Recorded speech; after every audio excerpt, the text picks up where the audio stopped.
দর্শক, আপনাকে আমন্ত্রণ যমুনা টেলিভিশন নিয়মিত আয়োজন 24 ঘন্টায়। সঙ্গে আছে মাহফুজ মিশু। রবি থেকে বৃহস্পতি যমুনা টেলিভিশন স্টুডিও থেকে সরাসরি সম্প্রচারিত এই অনুষ্ঠানে আমরা সচরাচর রাজনীতি নিয়ে কথা বলি, কিন্তু এর বাইরেও সাম্প্রতিক বিভিন্ন ইস্যুতে আমরা কথা বলি। বিএনপির প্রতিষ্ঠাতা এবং বাংলাদেশের সাবেক রাষ্ট্রপতি জিয়াউর রহমানের যে হত্যাকাণ্ড 45 বছর আগের, সেই ঘটনায় সম্প্রতি একজনকে গ্রেপ্তার করা হয়েছে। তিনি অবসরপ্রাপ্ত মেজর মোজাফফর, এবং তাকে জিজ্ঞাসাবাদের জন্য চট্টগ্রাম নেওয়া হয়েছিল। সেখান থেকে অধিকতর জিজ্ঞাসাবাদের জন্য আবার ঢাকায় ফেরানো হচ্ছে।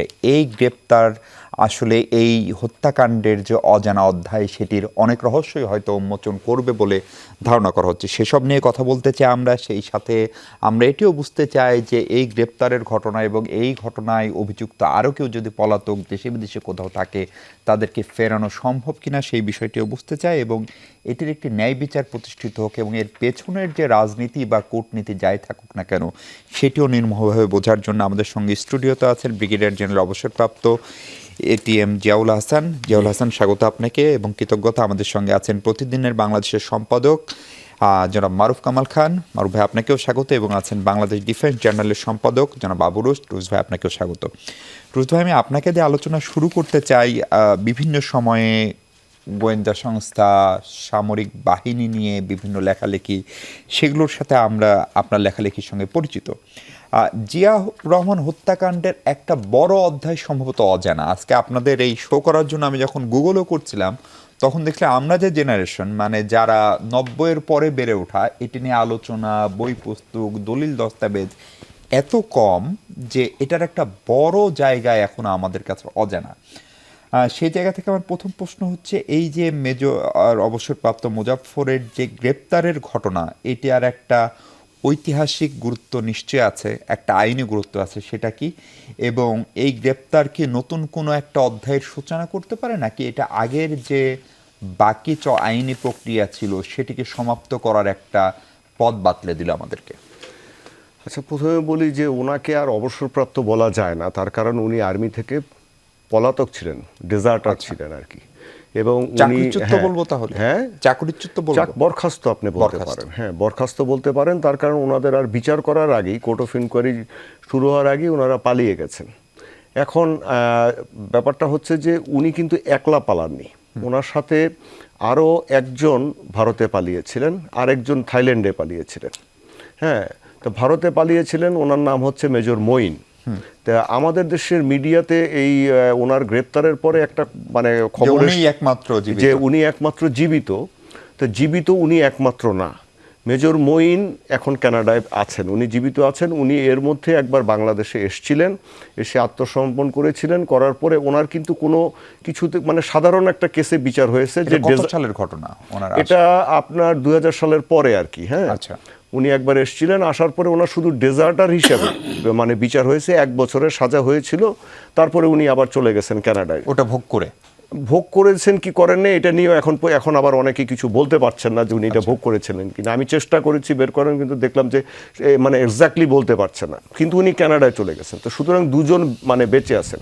আরও কথিত আছে যে মেজর মঈন জেনারেল জিয়ার যে ব্রিফকেসটা ছিল তার রুমে, সেটা নিয়ে ভারতে গিয়েছিলেন।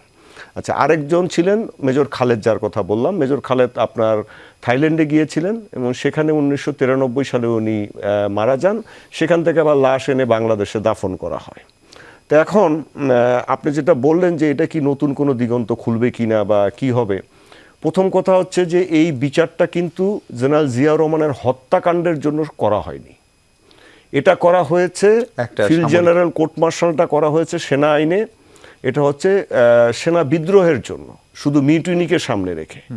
এই কারণেই এখন অনেক কিছু, এই যে আপনি বললেন যে কেন কিছু পাওয়া যায় না, কেন জানা যায় না, বিক্ষিপ্ত তথ্য কেন পাওয়া যায়, কারণটা হচ্ছে যখন আপনি সেনা আইনে বিচার করেন, এটা তো সেনাবাহিনীর অভ্যন্তরীণ বিষয়, গোপনীয় বিষয়, এবং সঙ্গত কারণেই সেগুলো বাইরে পাবলিক হয় না, আসে না, এবং তারা সেগুলোকে মানে গোপনীয়ভাবে সংরক্ষণ করেন। সুতরাং এই জিনিসগুলা মানে এরপরে কি মানে কতটুকু কি হয়েছে, কার কতটুকু মানে এখানে জড়িত ছিলেন বা অন্যান্য যে আনুষঙ্গিক তথ্যগুলা মানুষজন জানতে পারেনি। এমনও শোনা যাচ্ছে যেমন জেনারেল জামিলদি হাসান, বীর প্রতীক, উনি একটি পোস্ট দিয়েছেন সম্প্রতি, এবং আজকে উনি আমার সাথে আরেকটা শোতে ছিলেন। উনি বলছেন যে এই যে মানে দলিল দস্তাবেজ যেগুলো ছিল এগুলো নাকি সব জেনারেল এরশাদের সময় ধ্বংস করে রাখে, মানে শেষ করে দেওয়া হয়েছে। তার মানে কি আমরা একটা ব্ল্যাঙ্ক অবস্থার মধ্যে হয়তো পড়তে পারি, আমি জানি না তারপরে সেনাবাহিনীর কাছে কিছু আছে কিনা। তো এখন যেটা হবে যে আপনি যদি হত্যা মামলা দায়ের কেউ না করে, বিএনপি থেকে হোক, জেনারেল জিয়ার পরিবারের পক্ষ থেকে হোক, বা একজন সাধারণ নাগরিকের পক্ষ থেকে হোক, বা রাষ্ট্রের পক্ষ থেকে হোক, যদি না করে, তাহলে আবারও কিন্তু এটা মিউটিনির কেসে ওনার বিচার হবে এবং ডেজার্শনের কেসে বিচার হবে। হ্যাঁ, এখন হলে কি হবে, আবার সেনাবাহিনীর বিচারটা হবে। তাহলে আপনাকে যদি এটার প্যান্ডোরার বাক্সটা খুলতে চান, কারণ উনি হচ্ছেন, এখন ধরেন আপনি তো মেজর মঈনকে আপনি কানাডা থেকে আনতে পারবেন, এত সহজ না। কানাডিয়ান সরকার শেখ মুজিবের হত্যাকারীকেও বাংলাদেশে করবে না। এখন আপনি এনাকে পাওয়া গেছে, এখন এটা হচ্ছে শেষ সুযোগ। ইনি আরও বয়স হয়ে গেছে, 77-78 বছর বয়স হবে। তাই আপনি এই শেষ সুযোগটাকে কাজে লাগিয়ে আপনি যা বের করার আপনাকে বের করতে হবে, যে তখন আসলে কি কি ঘটেছিল, কে কে জড়িত ছিল, বা কোনো রাজনৈতিক দলের ইন্ধন ছিল কিনা, বিদেশি শক্তির ইন্ধন ছিল না কিনা, পরিকল্পনায় কারা ছিল, সিভিলিয়ানরা জড়িত ছিল কিনা। এখন বেশিরভাগ অফিসার যারা সেই সময় ধরেন বিচার প্রক্রিয়ার সাথে ছিল বা অন্যান্য জায়গায় ছিল, তারা ইন্তেকাল করেছেন। কিন্তু তারপরেও অনেকে বেঁচে আছেন, যেমন চিফ প্রসিকিউটর যিনি ছিলেন মেজর জেনারেল আমসা আমিন, উনি কিন্তু চিফ প্রসিকিউটর, হ্যাঁ, উনি কিন্তু বেঁচে আছেন। তারপরে যারা ডিফেন্ডিং অফিসার ছিলেন 3 জন, একজন হচ্ছেন আপনার মেজর জেনারেল আইনউদ্দিন, উনি মারা গেছেন। তারপরে ছিলেন মেজর জেনারেল আনোয়ার, উনি মারা গেছেন। আরেকজন মেজর জেনারেল সৈয়দ মোহাম্মদ ইব্রাহিম, উনি বেঁচে আছেন, কল্যাণ পার্টির, হ্যাঁ, বেঁচে আছেন। এখন এটার যে প্রেসিডেন্ট ছিলেন জেনারেল আব্দুর রহমান, উনি ফ্রান্সের রাষ্ট্রদূত থাকা অবস্থায় রহস্যজনকভাবে এরশাদের সময় মারা যায়। তো সুতরাং আমাদেরকে দেখতে হবে কি, যে এখন আপনি এই বিষয়টা সরকার কি করবে সেটা সরকারের বিষয়, কিন্তু আমরা সাধারণ মানুষ হিসেবে যেটা চাই, যে জেনারেল জিয়াউর রহমান তো শুধুমাত্র একজন জেনারেল ছিলেন না, উনি বাংলাদেশের প্রেসিডেন্ট ছিলেন এবং সবচেয়ে জনপ্রিয় রাজনৈতিক ব্যক্তিত্ব এই পর্যন্ত উনি ছিলেন। সুতরাং ওনার এই হত্যাকাণ্ডটার ব্যাপারে কি হয়েছে এটা মানুষের জানার অধিকার নাগরিক হিসেবে। জি, আমি আপনাকে একটু থামাই। মারুফ কামাল খান ভাই, একটা গণতদন্ত কমিশন হয়েছিল যতদূর কাগজপত্র বলে, এবং আবু রুস্ত ভাই যে জায়গায় আলোচনাটা নিয়ে গেলেন, যে বিচারটা বা যে মামলা অ্যারেস্ট হয়েছে সেটা মূলত সেনা বিদ্রোহের বিচার, যেরকম আমরা 2009-এর বিডিআর বিদ্রোহের বিচার করেছি, সেরকম একটু বিদ্রোহের বিচার। কিন্তু একজন সাবেক রাষ্ট্রপতি, একটি দলের প্রতিষ্ঠাতা, একজন সাবেক সামরিক বাহিনীর প্রধান, একজন সাবেক প্রধানমন্ত্রীর স্বামী তিনি, বর্তমান প্রধানমন্ত্রীর পিতা তিনি, এবং এদেশে বিএনপির জনপ্রিয়তা সম্পর্কে আপনি ভালো ধারণা। আপনি বিএনপি চেয়ারপারসন, সাবেক চেয়ারপারসনেরও প্রেস সেক্রেটারি ছিলেন মরহুম বেগম খালেদা জিয়া। ফলে এই হত্যাকাণ্ডের বিচারের একটা নৈতিক গ্রাউন্ডও তৈরি হলো কিনা, মানে কি হয়নি সেটার চেয়ে বড় কথা, সেই রহস্যটা উন্মোচন কতখানি জরুরি, এবং এই মোজাফফরের গ্রেপ্তার সেই সুযোগটা যে তৈরি করে দিল এমন একটা সময়ে, সেইটাকে কাজে লাগানো কতখানি জরুরি? ধন্যবাদ আপনাকে এবং আমার সঙ্গে যারা আলোচনা করছেন সহ আলোচক, তাদেরকে ধন্যবাদ। যারা আমার কথা শুনছেন এবং শুনবেন তাদেরকে ধন্যবাদ। তো দুজন আলোচক আমি ছাড়া, তারা দুজনেই সামরিক ব্যাকগ্রাউন্ডের মানুষ। রুশ যদিও সাংবাদিক, কিন্তু তার পেশা জীবন শুরু হয়েছিল সামরিক ব্যাকগ্রাউন্ড দিয়ে। তো সুতরাং এই বিষয়টা তো সামরিক আইন, তারপরে কোর্ট মার্শাল, তারপরে তদন্ত কমিশন যেটা আর্মির হয়, সে এসবের সঙ্গে জড়িত। এবং রুশ সঠিকভাবেই বলেছেন যে এটা মিউটিনির বিচারটা হয়েছিল সে সময়, যারা, কেননা এই সেনাবাহিনীর সদস্যরা তারাই এই স্পটে গিয়ে হত্যাকাণ্ডটা সংগঠিত করেছিলেন এবং সেটার বিচার হয়েছে। এবং রাষ্ট্রীয় প্রতিষ্ঠানে একটা সার্কিট হাউসে সবচেয়ে নিরাপদ, সেটাই। তো এখন যেটা আমরা শুরু থেকে, ওই সময় থেকে যেটা দেখে আসছি, যে এই হত্যাকাণ্ডের কিন্তু সঠিক খুব দ্রুততার সঙ্গে কিন্তু এটা সম্পন্ন করা হয়েছিল, বিচারের নামে যেটা হয়েছিল, ট্রায়াল যেটা হয়েছিল, খুব দ্রুততার সঙ্গে। এবং আরেকটা জিনিস আমার মনে আছে, যে একটা শ্বেতপত্র প্রকাশ করা হয়েছিল, এবং এই শ্বেতপত্র আমার জানা মতে, আমার যতটুকু স্মৃতি যদি আমাকে প্রতারিত না করে, হোসেন মোহাম্মদ এরশাদের সময় জাস্টিস সাত্তার তখন প্রেসিডেন্ট ছিলেন, কিন্তু সবকিছুই তখন নিয়ামক ভূমিকায় ছিলেন সেনাপ্রধান হিসেবে হোসেন মোহাম্মদ এরশাদ। তো তখন এই যে শ্বেতপত্র, পৃথিবীর ইতিহাসে এটা আছে কিনা জানি না, এই শ্বেতপত্রটা 3 বার সংশোধন করা হয়েছিল। আচ্ছা, 3 বার, পরপর 3 বার সংশোধন করা হয়েছিল।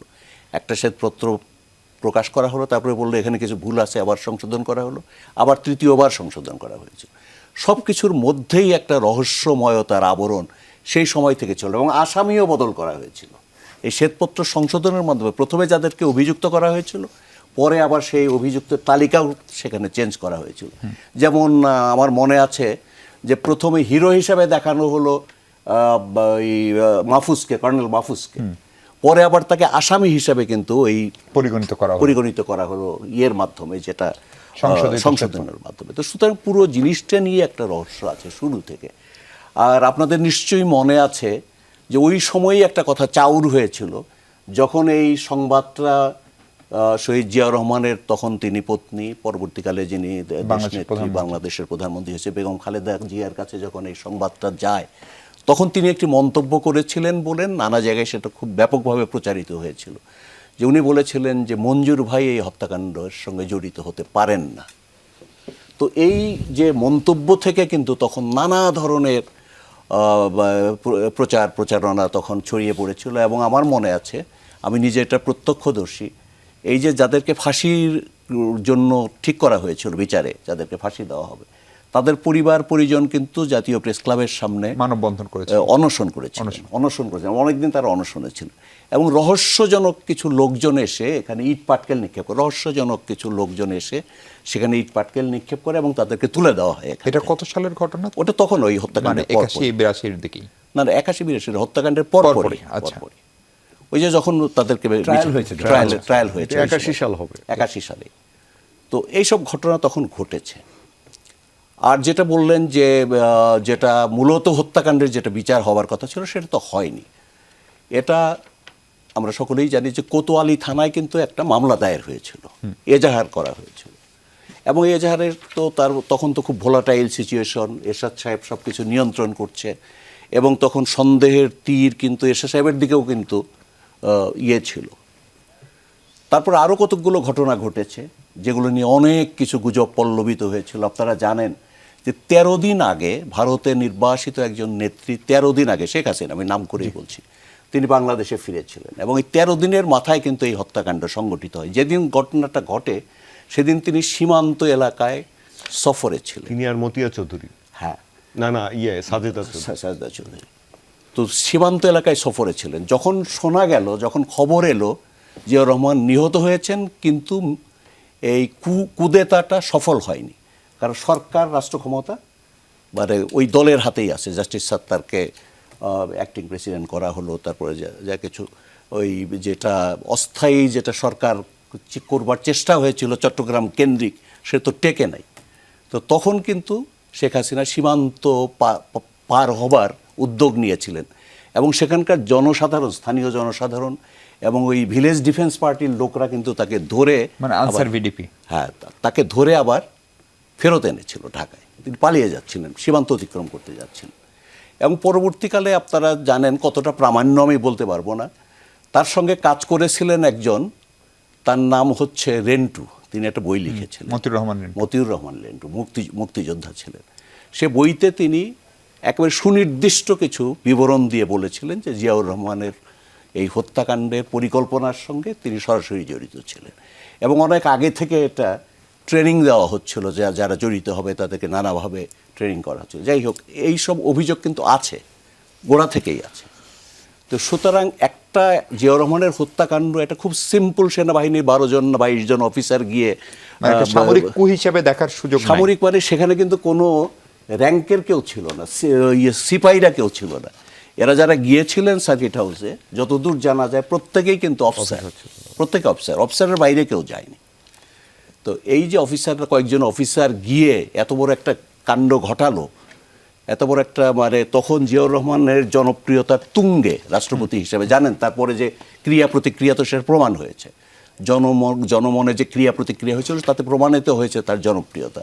সেই সময়ে 20-22 জন মানুষ গিয়ে এত বড় একটা ঘটনা ঘটালো, ঢাকার সঙ্গে কোনো যোগাযোগ ছিল না, আন্তর্জাতিক কোনো যোগাযোগ ছিল না, কোনো ধরনের ছাড়া এত বড় হঠকারিতা করে ফেলবে, এটা ভাবা যায় না, এটা বিশ্বাসযোগ্য। একটু থামাই জেনারেল হাসান, আমি যে প্রশ্নটা করতে চাই, এই মুজাফফর যিনি এখন সেনা হেফাজতে আছেন, তিনি তথ্য প্রমাণে যা পাওয়া যাচ্ছে তাতে 2009-এর পর থেকে বেশিরভাগ সময় বাংলাদেশে অবস্থান করছেন। বনানী ডিওএসএস, যেটি এক ধরনের সংরক্ষিত এলাকা, আমরা বলতে পারি, ওখানে আমরা গেলে, আপনার বাসায় গেলে পূর্ব অনুমতি লাগে, সেখানে যেতেন। তারাকে অনেকে ডিওএসএস এর মসজিদে দেখছেন, তিনি নাম পরিবর্তন করেছেন একাধিকবার, এবং সেখান থেকে বর্তমান প্রধানমন্ত্রী তারেক রহমানের গুলশানের বাসার যে অবস্থান সেটা খুব বেশি দূরের না।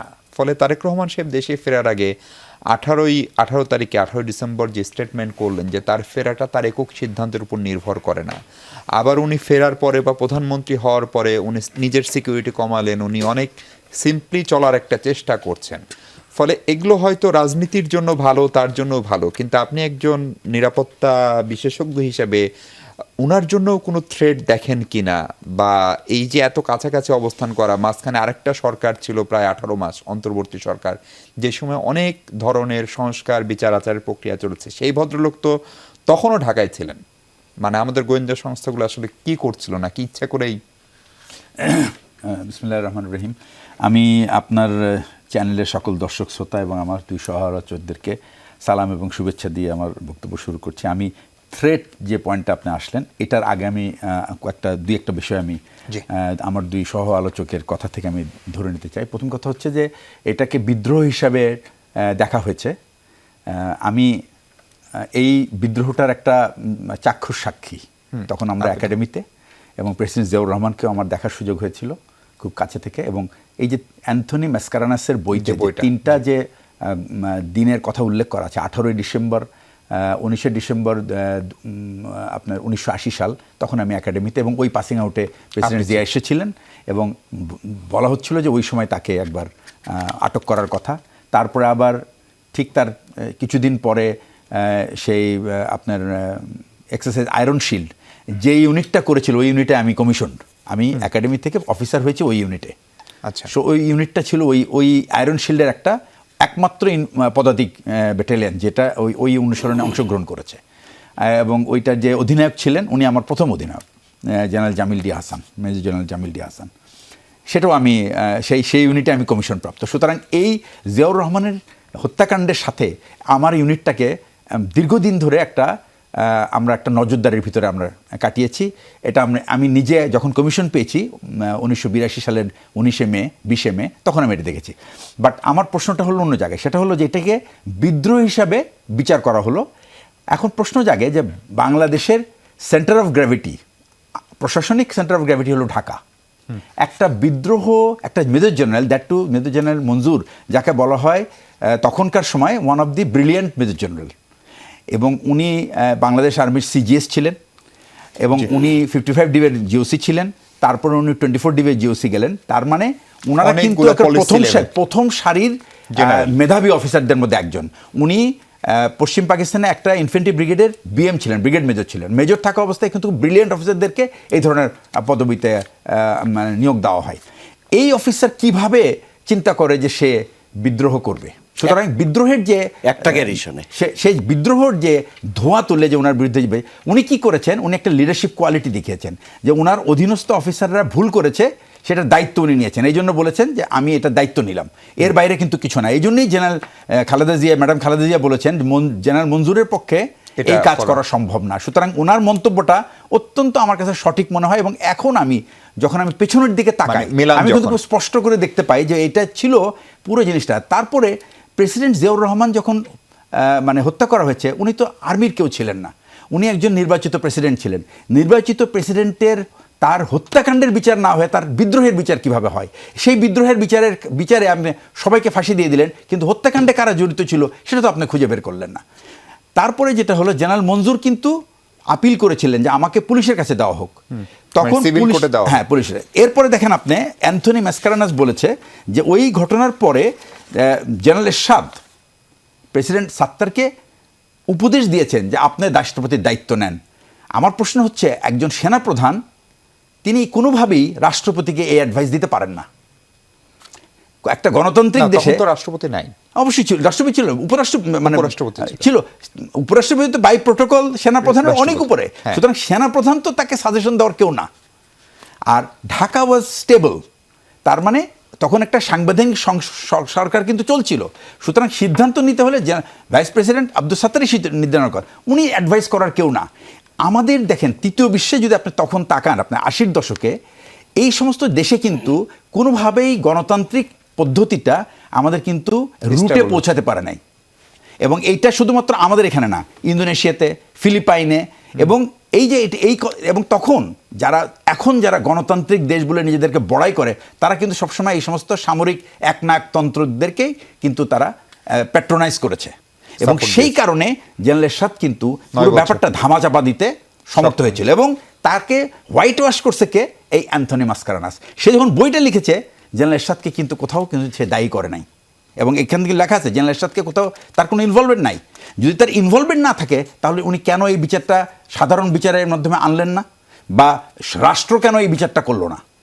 জেনারেল এরশাদ কেন? বিদ্রোহের বিচার আলাদা, কিন্তু এখানে তো দুইটা মামলা হওয়ার কথা। একটা হত্যা মামলা, কারণ প্রেসিডেন্ট এরশাদের সাথে তো আরও 2-3 জন তার সহযোগী যারা ছিল, তার রানার ছিল, তার এডিসি ছিল, তারা মারা গেছেন। সুতরাং সে সমস্ত জেনারেল জিয়াউর রহমানের সময়, তো জেনারেল জিয়াউর রহমানের মারা যাওয়ার সময় যারা মৃত্যুমুখে, তাদের তো একটি হত্যাকাণ্ডের বিচার তো চাবে, এবং হত্যাকাণ্ডের বিচার কিন্তু কখনো তামাদি হয় না। তো আমার যে পয়েন্টটা আমি আসছি সেটা হচ্ছে, একটা রাষ্ট্র যদি এখন, আমি এটার জন্য আমরা কিন্তু এখানে সবাই কিন্তু ভাষা বলে যাচ্ছি যে who is to be made responsible, যে এই বিচারটা কেন হলো না। আমি আপনাকে একটা কথা বলি, একটা রাষ্ট্রের যদি প্রশাসনিক যন্ত্র, দ্যাট ইজ ব্যুরোক্রেসি, যদি প্রপারলি কাজ করে এবং খুব অনেস্টলি কাজ করে, এই একটা মাত্র রাষ্ট্রযন্ত্র যারা কিন্তু loyal to the state, loyal to the people, এবং loyal to the country, not loyal to the political party or government, তো তারাই কিন্তু এই সমস্ত জিনিস রেকর্ডে রেখে দেওয়ার কথা। আজকে কিন্তু আমরা কোনো কিছুই হারানোর কথা না। সুতরাং এই মামলাটা যদি পুনরুজ্জীবিত করতে হয়, তাহলে কিন্তু এটা আইন মন্ত্রণালয়ের কাজ ছিল এই কাজটা, তখন এটাকে রেকর্ডে রাখা। এখন যদি না, আমি এখনো নিশ্চিত যে, যদিও জেনারেল জামিল বলেছেন যে সমস্ত রাষ্ট্র প্রতিরক্ষা সবাইকে আপনি দায়ী করতে পারেন না, আমি সব, বাট কিন্তু দেখেন একটা জিনিস হলো কি, আপনাকে কিন্তু সবাইকে দায়ী করলে আপনাকে দিয়ে কাউকে দায়ী করেন না, যাকে দায়ী করার কথা আপনার তাকেই দায়ী করতে হবে। এটা হলো আইন মন্ত্রণালয়ের কাজ, তারা এই জিনিসটাকে রেকর্ড করার কথা, তারা এটাকে পরিচালনা, বিকজ বিচারের সাথে তাদের সম্পর্ক আছে, অন্য কারো সম্পর্ক কিন্তু নাই।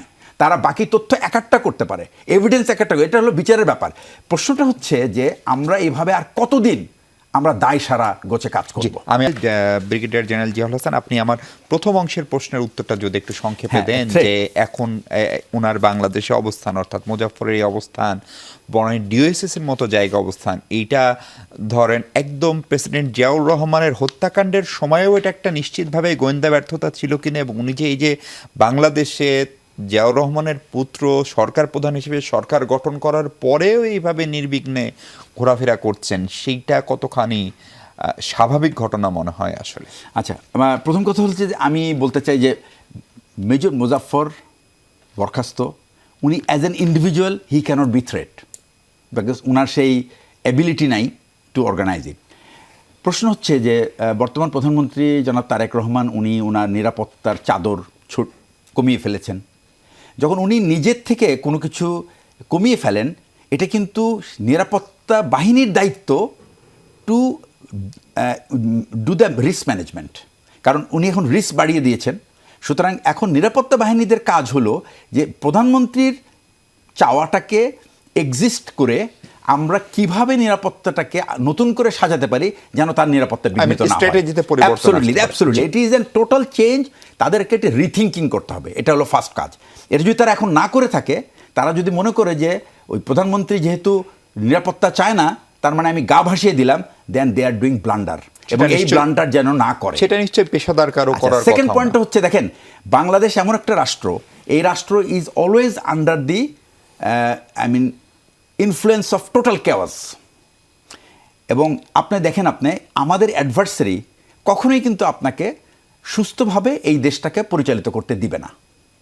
ইট ইজ আন্ডারস্টুড। তার মানে এখন আমরা কি should we blame them? No. আমরা যদি এই এনভায়রনমেন্টটা জানি, দেন উই শুড, আমাদের কাজ হলো সেই কৌশল নির্ধারণ করা, যে কিভাবে আমি এই কৌশলের ভিতরে আমি আমার রাষ্ট্রকে এগিয়ে নিতে পারবো।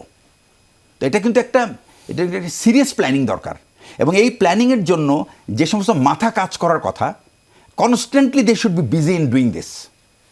এখন আপনার সাজেশন কি, এই যে মুজাফফরকে সামরিক বাহিনীর আওতায় রেখে চট্টগ্রাম না হলো, ঢাকা না হচ্ছে, আবার ওই বিদ্রোহের বিচারেই তাকে বিচারটা করা, যেহেতু তার বিচার হয়নি? আমি মনে করি না তার বিদ্রোহের বিচার, কারণ এটা হত্যা মামলা বিচার করার জন্য আইনি প্রক্রিয়া শুরু করা উচিত, মামলা দায়ের থেকে শুরু করে।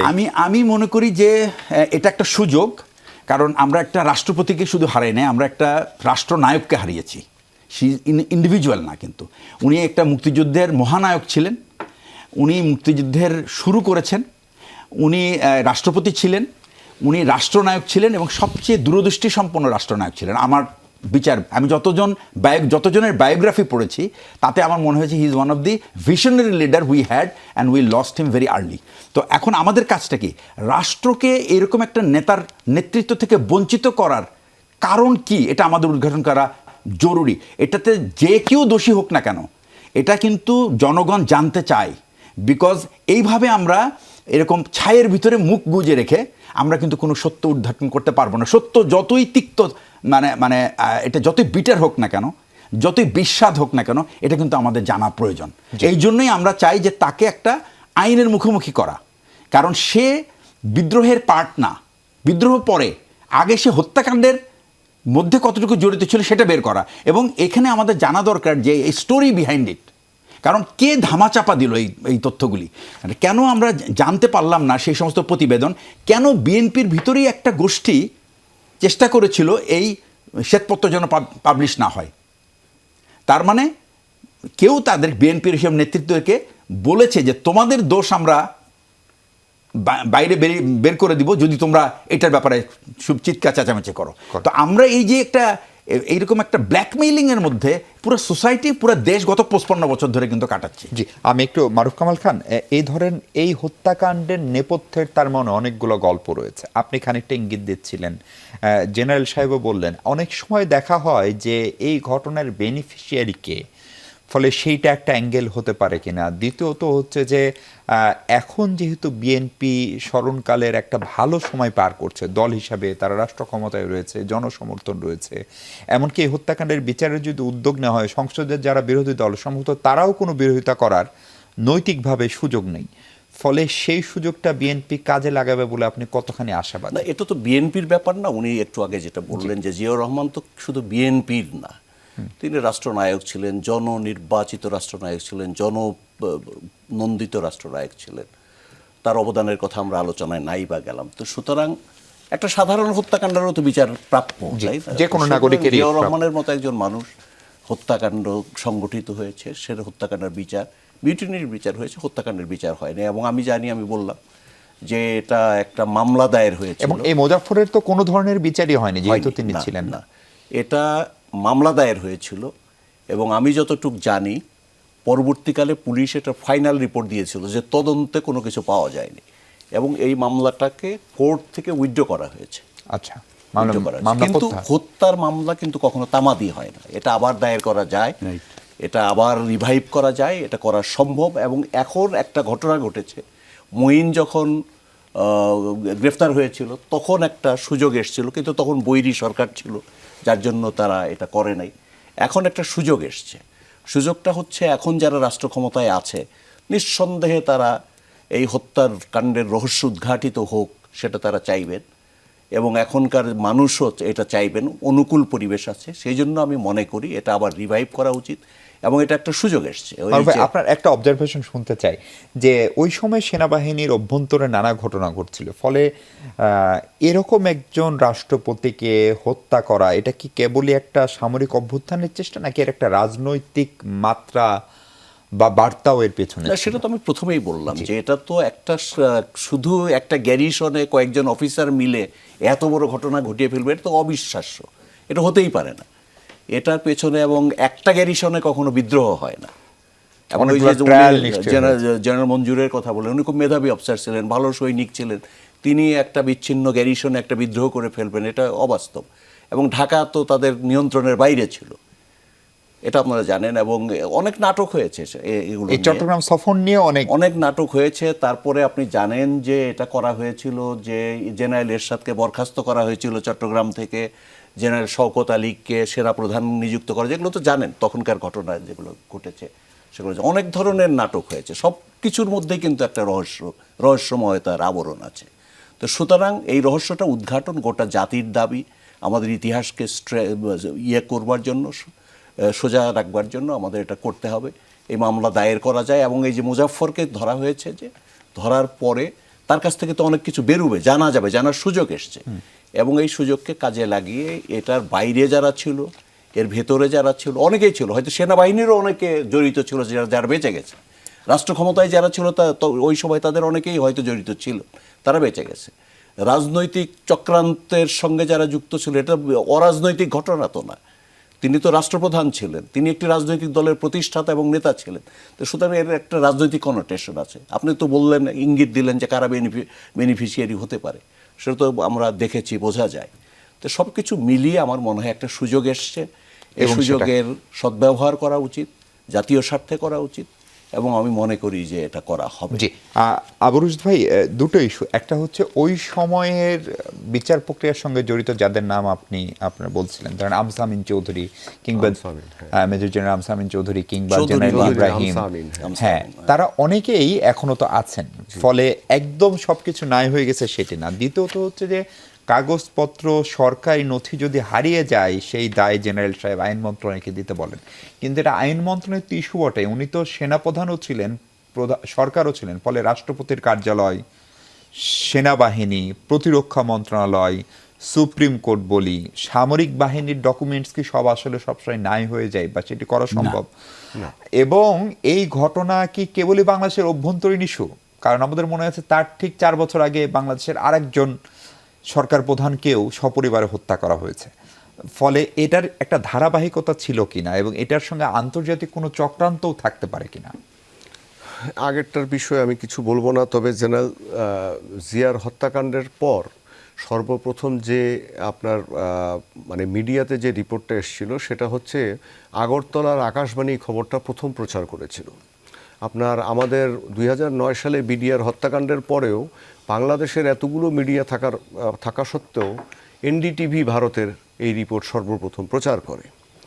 আচ্ছা, এখন এটা কেন করে, ভারতের থেকে কেন প্রথম হয়? তারপরে ওই যে সোহেল ভাই যেটা বললেন না, যে দুইজন নেত্রী ওটা আগরতলা বর্ডার দিয়েই পালিয়ে যাচ্ছিলেন, ওখানে আনসার ভিডিপি না, আপনার বিডিআর আপনার তাদেরকে বাদশাদে এবং তাদেরকে ফেরত নিয়ে আসে। আমাদের সাংবাদিক শওকত মাহমুদ ভাই, তার এটা নিয়ে একটা রিপোর্ট আছে, যিনি এখন জেলে আছেন, শওকত মাহমুদ রিপোর্ট পেয়েছেন সম্ভবত, হ্যাঁ, রিপোর্ট আছে।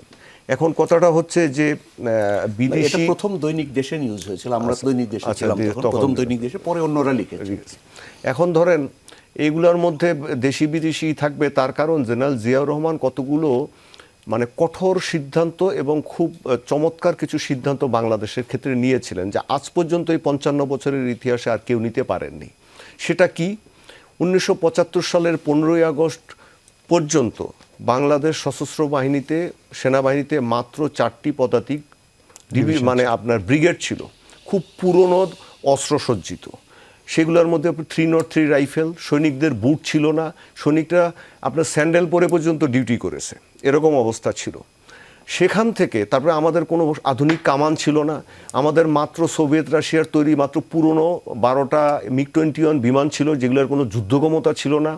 ভারতের সরবরাহ করা সেই মান্দাত্তা আমলের গানবোট ছিল বিএনএস পদ্মা নামে, এগুলো দিয়ে কোনো যুদ্ধক্ষমতা ছিল না, ধরে মেশিন গান লাগানো ছিল। স্যারও এগুলো দেখেছেন। তো জেনারেল জিয়া এসে মাত্র 3.5 বছর 4 বছরের মতো উনি সময় পেয়েছিলেন। সেই সময়ের মধ্যে উনি 4 ব্রিগেড মানে 1 ডিভিশন থেকে একটু বেশি, 5 ডিভিশন, 5টা পদাতিক ডিভিশন উনি তৈরি করলেন। ট্যাঙ্ক আনলেন চীন থেকে, কামান আনলেন চীন থেকে, আধুনিক অস্ত্র আনলেন, আমাদের সব স্মল আর্মস আনলেন পাকিস্তান থেকে, চীন থেকে। আমাদের বিমান বাহিনীর জন্য চীন থেকে F-6 জঙ্গি বিমান আনলেন, ট্রেইনার বিমান আনলেন ফ্রান্স থেকে, আমেরিকা থেকে। আমাদের আমেরিকা থেকে হেলিকপ্টার আসলো, আমাদের সমস্ত ওয়্যারলেস সেট আসলো আমেরিকা থেকে। তারপরে আমাদের নৌবাহিনীর জন্য আপনার মিসাইল এগুলো সব চলে আসলো আপনার চীন থেকে। এই যে এত কিছু করলেন, এটা হচ্ছে একটা পার্ট, মানে সশস্ত্র বাহিনীকে এগিয়ে নিয়ে ক্ষমতা বাড়ানো। দ্বিতীয় হচ্ছে যে এর আগ পর্যন্ত বাংলাদেশ ছিল রুশ ভারতের অক্ষের মধ্যে, তখন স্নায়ুযুদ্ধ চলছিল। সেখান থেকে তিনি বাংলাদেশকে বের করে নিয়ে এসে রুশ ভারতের রক্তচক্ষুকে উপেক্ষা করে উনি বাংলাদেশকে নিয়ে আসলেন কি চীনের বন্ধু হিসাবে, মার্কিন যুক্তরাষ্ট্রের বন্ধু হিসাবে, মুসলিম দেশগুলোর বন্ধু হিসাবে। এটাকে কখনোই এই রুশ ভারত অক্ষ মেনে নিতে পারেনি। তার কারণ বাংলাদেশ তৈরির পর তারা মনে করেছিল যে বাংলাদেশ তাদের একটা স্যাটেলাইট রাষ্ট্র হিসেবে সবসময় থাকবে, তাদের স্ট্র্যাটেজিক স্বার্থটাকে মানে আপনার রক্ষা করবে। তো জেনারেল জিয়া এখান থেকে বাংলাদেশকে বের করে নিয়ে আসলেন, স্বতন্ত্র একটা আইডিয়া দিলেন। এবং আপনি লক্ষ্য করেন 45 বছর হয়েছে তিনি ইন্তেকাল করেছেন, শহীদ হয়েছেন। উনি 3.5 বছরে 5টা ডিভিশন করলেন, 45 বছরে আমরা আর মাত্র 5টা ডিভিশন করতে পেরেছি, তাও পুরোটা না। এবং উনি যে প্রতিরক্ষা নীতি দিয়ে গেলেন, সেই প্রতিরক্ষা নীতিও আমরা আর এগিয়ে নিতে পারিনি। তো সুতরাং তাকে কেন টার্গেট করা হবে না আমাকে বলেন। আমরা লক্ষ্য করেছি যে বাংলাদেশে আমরা সব কিছুতে রাজনীতি খুঁজি, কিন্তু আমরা কৌশলগত বিষয়টা খুঁজি না। বাংলাদেশ এই যেই জায়গায় বসে আছে বঙ্গোপসাগর এলাকায়, এটা হচ্ছে চোকিং পয়েন্ট। এখানকার রাজনীতি সবসময় কৌশলগত বিষয়ের উপরে নির্ভরশীল, এখনো নির্ভরশীল, রাইট অ্যাট দিস মোমেন্ট, আরো বেশি হয়তো। তো এখন আপনি বাংলাদেশে যদি আপনি প্রতিরক্ষা সক্ষমতা বাড়াতে চান, যেমন এই যে আমরা চীন থেকে জঙ্গি বিমান আনার কথা বলছি, দেখেন চতুর্দিকে আপনার একটা দেশের পত্রপত্রিকা তো শুধু না, বাংলাদেশের কতিপয় সাংবাদিক বলছে এগুলো দিয়ে কি হবে, আমরা কি যুদ্ধ করব? আপনাকে ছুড়ে দিচ্ছে, কারা ছুটছে? শুধু এগুলো হচ্ছে এক সুতায় গাথা। তো জেনারেল জিয়া হচ্ছে কি, তার মানে একটা বড় ভূ রাজনীতির খেলা হ্যাঁ, উনি এটাকে বাংলাদেশকে বের করে নিয়ে এসে একটা স্বতন্ত্র ধারায় উনি দাঁড় করিয়েছিলেন। এবং আরেকটা কথা আপনি শুনে মনে রাখবেন আমাদের দর্শকদের জন্য, উনি যে আনসার বিডিবি কনসেপ্টটা দাঁড় করেছিলেন, এটা দিয়েছিলেন হচ্ছেন ডক্টর তালুকদার মনিরুজ্জামান, ঢাকা বিশ্ববিদ্যালয়ের শিক্ষক ছিলেন, জাতীয় অধ্যাপক ছিলেন। উনি আমাকে ইন্টারভিউ দিয়েছিলেন 2000 সালে। এই আনসার বিডিবির কনসেপ্টটা ওনার, ডক্টর তালুকদার মনিরুজ্জামানের। পৃথিবীর সবচেয়ে বড় প্যারামিলিশিয়া বাহিনী হচ্ছে বাংলাদেশের আনসার বিডি, 1.3 মিলিয়ন। আমরা যদি চাই, জেনারেল জিয়ার কনসেপ্ট ছিল যে আমাদের দেশ ছোট, আমাদের এত অর্থ নাই, এত কনভেনশনাল যুদ্ধ করার জায়গা নেই, এত ট্যাঙ্ক আনার পয়সা নেই, সুতরাং আমরা এই 50-60 লাখ লোককে অস্ত্রসজ্জিত যাতে করতে পারি। তা আপনি কি মনে করেন যে যারা চেয়েছিল বাংলাদেশকে স্যাটেলাইট রাষ্ট্র বানাতে, তারা এটা সহ্য করবে? সুতরাং এটা ছিল জেনারেল জিয়াউর রহমানকে হত্যা করার অন্যতম নেপথ্যের কারণ। জি, আপনি একজন পলাতক আসামির কথা বলছিলেন যিনি কানাডায় অবস্থান করছেন, তার ফেরানোর বিষয়ে কিছু করার আছে কিনা? কারণ নানা কারণে বাংলাদেশে এখন বৈশ্বিকভাবে বিভিন্ন জোটের কাছে, বিভিন্ন ইউনিটের কাছে গুরুত্ব পাচ্ছে। আপনি যদি একটু ছোট্ট করে বলেন যে আপনি বলে ফেলেছেন যে কানাডা যিনি আছে তাকে ফেরানোটা কঠিন, কিন্তু সেই প্রচেষ্টা চালানো যায় কিনা একটি জায়গা, এবং দ্বিতীয় জায়গা হচ্ছে যে 1981 সালের এই ঘটনা থেকে আমাদের সশস্ত্র বাহিনী বা বাংলাদেশ নামক রাষ্ট্রটির সবচেয়ে বড় শিক্ষাটা আসলে কি? আমরা অনেক সময় ইতিহাস থেকে শিক্ষা আমার নিই না। মনে হয় এটা ফেরত নিয়ে আসাটা এসব দেশ থেকে, কানাডা বা আমেরিকার মতো দেশ থেকে খুব কঠিন। তার কারণ তারা এই ধরনের অসম্ভব না, আমেরিকা থেকে অসম্ভব না, তার কারণ উনি মৃত্যুদণ্ডপ্রাপ্ত না। তো যেমন কানাডাতে বঙ্গবন্ধু হত্যাকাণ্ডে একজন আছেন, তিনি যেহেতু মৃত্যুদণ্ডপ্রাপ্তের জন্য কানাডা থেকে ফেরত দেয় না, কিন্তু জেনারেল জিয়ার যিনি হত্যাকারী হিসেবে ওখানে আছেন, তার কিন্তু কোনো হয়নি, ভার্ডিক্ট হয়নি। সুতরাং তাকে এটা ফেরত আনার ব্যাপারে চেষ্টা করা হয়তো যেতে পারে, এটা ফরেন মিনিস্ট্রি ভালো বলতে পারবে, আমার এবারে একটু ধারণা কম। আরেকটা জানি কি বলছিলেন যে এটার জন্য আমাদের সশস্ত্র বাহিনীর যেটা হচ্ছে যে সশস্ত্র বাহিনীর ডিসিপ্লিন হচ্ছে সবচেয়ে বড়, এবং পৃথিবীতে সেই সশস্ত্র বাহিনী সবচেয়ে ভালো থাকে যদি তারা রাজনৈতিক নেতৃত্বের নির্দেশনা অনুযায়ী এবং গণতান্ত্রিক পথে থাকে। সশস্ত্র বাহিনীতে কোনো ইউটোপিয়ান চিন্তা করা যে একে কেন সেনাপ্রধান বানাইলো, ওকে কেন এটা বানাইলো, এই যেমন জেনারেল মঞ্জুরকে আমরা যতই কিছু ব্রিলিয়ান্ট অফিসার বলি না কেন, ওনারা কিন্তু আপনি যে একজন জেনারেলের নীরব সাক্ষী জেনারেল মইনুল হাসান চৌধুরীর যে বই আছে, এটার মধ্যে পড়ে দেখেন যে সবাই তারা খুব পাগল হয়ে গিয়েছিলেন কে কার আগে সেনাপ্রধান হবেন, কেন জেনারেল জিয়াউর রহমান এরকম অমুককে প্রধানমন্ত্রী বানাচ্ছেন, তাকে কেন এই মন্ত্রী বানাচ্ছেন, এগুলো নিয়ে প্রশ্ন তুলছে জেনারেল জিয়ার কাছে। এ ধরনের চিন্তা ভাবনা যেন আমাদের সশস্ত্র বাহিনীর মধ্যে না আসে। তা আমাদের সশস্ত্র বাহিনীর লক্ষ্য হওয়া দরকার আমাদের প্রতিরক্ষা নীতিকে এগিয়ে নিয়ে যাওয়ার, এবং এ ধরনের কোনো জিনিস যেন আমাদের সশস্ত্র বাহিনীতে কখনো না হয়, সেই ব্যাপারে সর্বোচ্চভাবে সতর্ক থাকা দরকার। জি জি, মারুফ কামাল ভাই, তার মানে জিয়াউর রহমানের হত্যাকাণ্ড নিয়ে একটা বিশাল অধ্যায় এখনো অজানা। এখন ধরেন একটা সরকার ক্ষমতায়, আমাদের দেশে তো আসলে সরকার পরিবর্তন হলে এজেন্ডা প্রায়োরিটিও চেঞ্জ হয়ে যায়, আর 4.5 বছর ক্ষমতা আছে। এই স্বল্প সময়ে আসলে যদি এই হত্যাকাণ্ড নিয়ে দুটো গুরুতর প্রশ্নের উত্তর খুঁজতে যাওয়ার চেষ্টা করে সরকারের আন্তরিকতায়, সেটা কি হওয়া উচিত?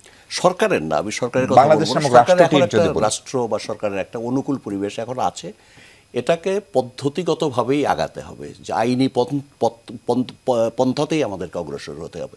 আমি তো বললাম যে এটা হত্যা মামলার তো কখনো তামাদি হয়, তামাদি হওয়ার সুযোগই নেই। তো সুতরাং এইটা যেহেতু আবার নতুন করে যদি তদন্তে বা তাকে জিজ্ঞাসাবাদে কিছু না কিছু তথ্য তো পাওয়া যাবে, সেই তথ্যের ভিত্তিতে আবার মামলা দায়ের করে এটা যতদূর সম্ভব তদন্তের মধ্যে এনে এটা উদ্ঘাটন করা যায় এবং সম্ভব, এবং সেই সুযোগটাই সৃষ্টি হয়েছে, এইটুকুই আমি বলতে চাই। জি জি জেনারেল হাসান, আপনার কাছে প্রশ্ন হচ্ছে যে সশস্ত্র বাহিনী এই ঘটনা থেকে আসলে শিক্ষা নিয়েছে কিনা আমরা, তারপরে দ্বিতীয়ত হচ্ছে এখন আপনি বাংলাদেশের ভূ রাজনৈতিক যে অবস্থান এবং আমাদের আশপাশের দেশগুলোর অবস্থা যদি দেখি, আমাদের কি এক ধরনের টানাপোড়েন আছে আমাদের বঙ্গোপসাগর এবং এই অঞ্চল নিয়ে, শুধু আমাদের প্রতিবেশীদের না, ধরেন বড় বড় শক্তি যারা মার্কিন যুক্তরাষ্ট্র, চীন বলি, রাশিয়া বলি, তাদের নানা ইন্টারেস্ট আছে, নানান ধরনের জোট হচ্ছে, ফলে সেই জায়গা থেকে তো আবারও যদি তাদের স্বার্থে আঘাত আসে তাহলে যে কোনো কিছু হতে পারে। সেই জায়গায় আমরা কতখানি শিক্ষা নিলাম আসলে? আমি প্রথমে একটা কথা বলবো, সেটা হলো যে রুশ একটা কথা বলেছে যে সামরিক বাহিনীকে রাজনৈতিক সরকারের তত্ত্বাবধানে থাকতে হবে, কথাটা ঠিক, বাট সামরিক বাহিনীকে কিন্তু রাজনৈতিক নেতৃত্ববৃন্দ কিন্তু এই কথাটা বারবার স্মরণ করিয়ে দেওয়ার প্রয়োজন নাই যে আপনারা আমাদের subservient. Yes. You don't have to, because এই যে সশস্ত্র বাহিনীর যারা উচ্চ পদে থাকেন, নেতৃত্বে থাকেন, তাদের সাথে সরকারের একটা খুব সম্মানজনক অবস্থান কিন্তু থাকে, কিন্তু দে নো ইচ আদার, তাদের বাউন্ডারি কিন্তু তারা জানে, এবং এটা যতদিন সশস্ত্র বাহিনী খুব শক্তভাবে ফলো করবে ততদিন সশস্ত্র বাহিনী ঠিক পথে থাকবে। সশস্ত্র বাহিনী এখানে যে কাজটা করতে পারে সেটা হচ্ছে, একটা সবসময় মনে রাখতে হবে যে একটা দেশের কিন্তু কৌশলগত কিছু মানে পরিকল্পনা থাকা দরকার। আমি যেটা ফিল করি যে বাংলাদেশ সরকারের কোনো কৌশলগত সেন্টার নাই যেখান থেকে সরকারের একটা কৌশল তৈরি হয়, অর্থাৎ strategy for the country. National security আমি কাউন্সিল আপনাকে একটা কথা বলি, যে কয়েকদিন আগে একটা কথা হচ্ছিল যে আপনাদের যে ওই করিডোরের ব্যাপারটা, জি। Bangladesh needs an extra exit, জি। Eastward axis without the influence of India. এই কথাটা মাথায় রেখে যদি স্ট্র্যাটেজি না ঠিক করে, বাংলাদেশ কখনো ঠিক পথে চলবে না। সুতরাং এটা মাস্ট। আর একটা ব্যাপার হলো জি, শেষ যে করতে আমি হবে। শেষ কথাটা বলি, সেটা হলো বিচারের ব্যাপারে আমি বলবো আমাদের কোনো তদন্ত যদি ফরমাইশি তদন্ত হয় তাহলে আমরা কখনোই সঠিক বিচার পাবো না। এবং আমি জনাব তারেক রহমান, উনি একজন খুব দয়ালু প্রধানমন্ত্রী, উনি সবাইকে মাফ করতে চান, উনি মাফ করতে পারেন। আমি একজন এই দেশের নাগরিক হিসেবে আমার প্রিয় রাষ্ট্রপতির হত্যা হয়েছে, আমার ডিমান্ড আমি ওনার হত্যার কারণ জানতে চাই। জি, মানে আমি আপনি এই কথা আমি ন্যায্য এবং ন্যায় বিচার চান আপনি। এটাই আমার চাওয়া। উনি মাফ করতে পারেন, কিন্তু আমাদের পক্ষে উনি অনেক মাফ করতে ধন্যবাদ পারেন না। জেনারেল হাসান, ধন্যবাদ মারুফ কামাল খান, ধন্যবাদ আবুরুশ। দর্শক এই ছিল আলোচনা, ভালো থাকুন সবাই, নিরাপদে থাকুন।